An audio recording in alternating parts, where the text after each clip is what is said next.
Hello guys, എല്ലാവർക്കും smart life ഹാക്സിലേക്ക് സ്വാഗതം. ഇന്നത്തെ വീഡിയോ ഒരു അൺബോക്സിംഗ് വീഡിയോ ആണ്. നമ്മൾ അൺബോക്സ് ചെയ്യാൻ പോകുന്നത് ബഡ്ജറ്റ് കിങ് എന്ന് തന്നെ പറയാവുന്ന, അതായത് 13,000 രൂപ പ്രൈസ് റേഞ്ചിൽ കിട്ടുന്ന ഏറ്റവും മികച്ച ഫോൺ എന്ന് തന്നെ പറയാവുന്ന ഒരു കിടിലൻ ഫോണാണ് നമ്മൾ അൺബോക്സ് ചെയ്യാൻ പോകുന്നത്.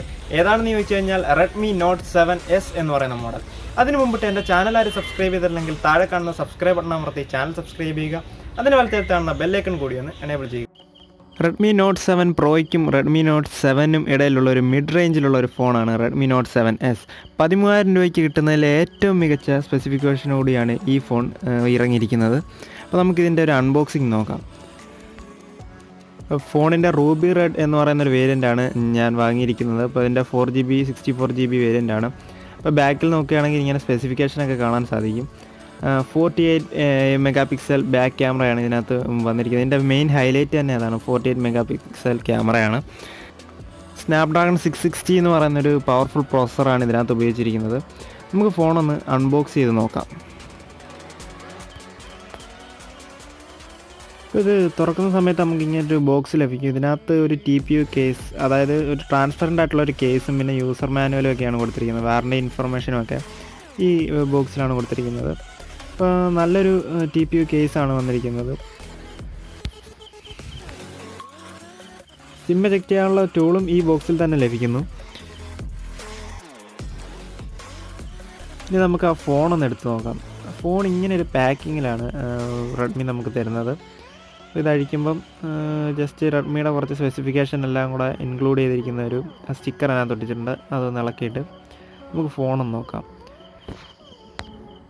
ബാക്ക് സൈഡിൽ മിറർ ഫിനിഷിംഗ് ആണ് വന്നിരിക്കുന്നത്. പിന്നീട് ഫിംഗർ പ്രിൻറ്റ് സെൻസറും ക്യാമറയും ബാക്ക് സൈഡിൽ കാണാം. ഫ്രണ്ടിലൊരു ഡോട്ട് നോച്ച്, അതായത് ഒരു ഡ്രോപ്പ് നോച്ച് വന്നിരിക്കുന്നു.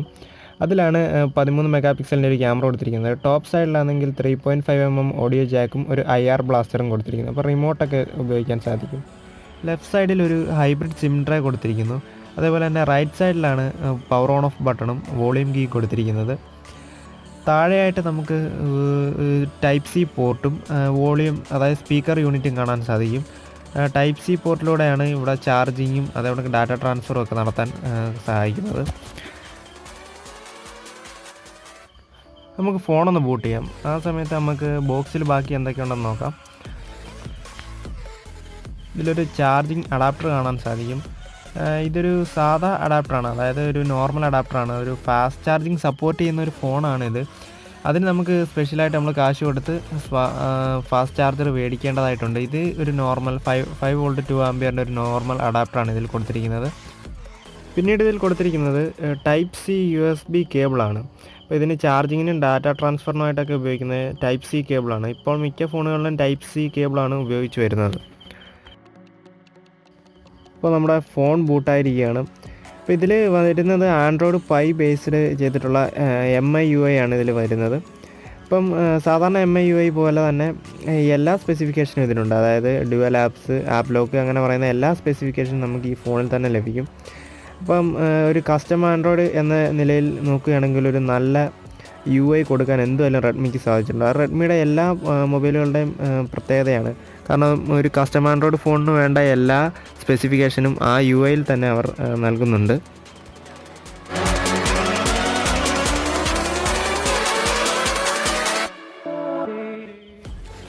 നമുക്ക് ഫോണിൻ്റെ മെയിൻ കാര്യത്തിലേക്ക് കടക്കാം. അതായത് മെയിൻ സ്പെസിഫിക്കേഷനായ 48 മെഗാ പിക്സലിലേക്ക് കടക്കാം. അപ്പം Redmi Note 7 Proയിലും 48 മെഗാ പിക്സൽ നമ്മൾ കണ്ടിട്ടുണ്ട്. പക്ഷേ ഇതിൽ രണ്ടിലും വരുന്ന വ്യത്യാസം എന്താണെന്ന് വെച്ച് കഴിഞ്ഞാൽ അതിൽ സോണിയുടെ IMX സെൻസറാണ് വന്നിരിക്കുന്നത്. പക്ഷേ ഇതിൽ ഉപയോഗിച്ചിരിക്കുന്നത് സാംസങ്ങിൻ്റെ സെൻസറാണ്. അപ്പോൾ രണ്ടും തമ്മിൽ ഒരുപാട് വ്യത്യാസമുണ്ട്. അത് ട്രൂ 48 മെഗാ പിക്സലാണ്, പക്ഷേ ഇത് ട്രൂ 48 മെഗാ പിക്സലല്ല. പക്ഷേ നമുക്ക് നല്ല ക്വാളിറ്റിയിൽ തന്നെ ഇമേജസ് എല്ലാം ക്യാപ്ചർ ചെയ്യാൻ സാധിക്കുന്നുണ്ട്. അപ്പോൾ നമുക്കിതിനകത്തെടുത്ത കുറച്ച് ഇമേജ് സാമ്പിൾസൊക്കെ ഒന്ന് കണ്ടു നോക്കാം.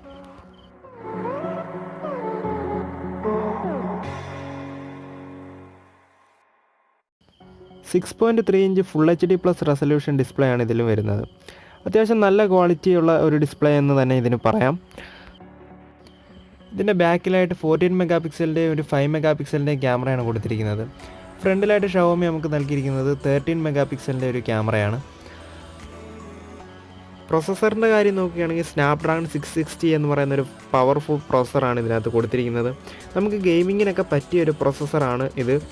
ഈ പ്രൈസ് റേഞ്ചിൽ ലഭിക്കുന്ന ഏറ്റവും മികച്ച ഒന്നായിട്ട് നമുക്ക് ഈ സ്നാപ്ഡ്രാഗൺ 660 എന്ന് പറയുന്ന പ്രോസസ്സർ കാണാം.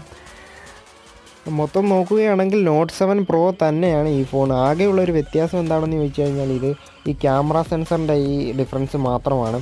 പിന്നെ നമുക്ക് ഇതിൻ്റെ ബാറ്ററി ബാക്കപ്പ് നോക്കുകയാണെങ്കിൽ 4000 mAh ഒരു ലാർജ് കപ്പാസിറ്റി ബാറ്ററിയാണ്. അപ്പം ഷവോമീൻ്റെ ഒക്കെ ഒരു 4000 mAh എന്ന് പറയുമ്പോൾ നല്ലതുപോലെ എന്തുമായാലും നമുക്ക് ഒരു ഫുൾ ഡേ യൂസ് ചെയ്യാൻ എന്തുമായാലും സാധിക്കും. പിന്നെ മാത്രമല്ല ഇതിനകത്ത് ഫാസ്റ്റ് ചാർജിങ് സപ്പോർട്ടഡ് ആണ്. എങ്കിലും നമ്മൾ ഇതിനൊരു ഫാസ്റ്റ് ചാർജർ എക്സ്ട്രാ മേടിക്കേണ്ടതായിട്ടുണ്ട്. എല്ലാവർക്കും എൻ്റെ ഈ വീഡിയോ ഇഷ്ടപ്പെട്ടു എന്ന് വിചാരിക്കുന്നു. ഇഷ്ടപ്പെട്ടെങ്കിൽ തീർച്ചയായും ലൈക്ക് ചെയ്യുക, ഷെയർ ചെയ്യുക, സബ്സ്ക്രൈബ് ചെയ്യുക. അപ്പോൾ നമുക്ക് അടുത്ത വീഡിയോയിൽ കാണാം.